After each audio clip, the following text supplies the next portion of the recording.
In October 1962, the world faced its greatest fear, nuclear war. The Cuban Missile Crisis was a 13-day confrontation between the United States and the Soviet Union that brought humanity to the brink of destruction. How did we get here? And how was catastrophe averted? Let's dive into one of history's most dangerous moments. The Cold War was in full swing. After the failed Bay of Pigs invasion in 1961, tensions between the US and Cuba soared. Meanwhile, the Soviet Union sought to protect its communist ally and counterbalance American nuclear dominance. Then, in October 1962, a U-2 reconnaissance plane over Cuba captured shocking images: Soviet ballistic missile sites under construction. These missiles, capable of striking most of the US within minutes, changed the balance of power overnight. President John F. Kennedy was briefed on October 16. His response: a naval quarantine around Cuba, preventing Soviet ships from delivering more military equipment. But this wasn't just a blockade, it was a clear message.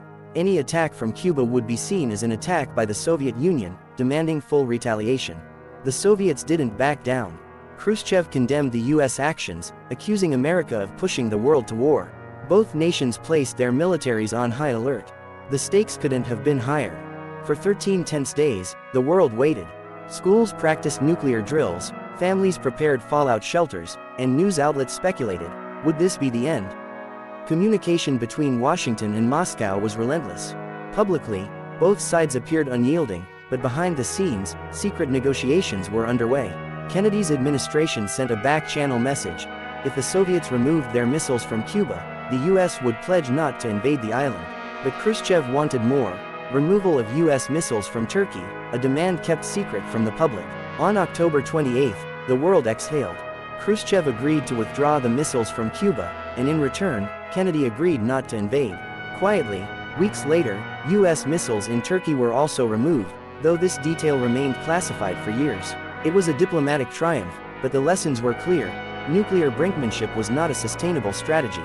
Leaders on both sides realized that better communication and control were essential to prevent future crises. The Cuban Missile Crisis left a lasting impact. A direct hotline between Washington and Moscow was established, reducing the risk of misunderstandings in future conflicts. The crisis also fueled nuclear arms control efforts, eventually leading to treaties aimed at reducing the proliferation of these devastating weapons. But more than that, it showed the power of diplomacy in the face of annihilation. The Cuban Missile Crisis was a turning point, a reminder of how close we came to disaster and how critical it is to choose peace over war.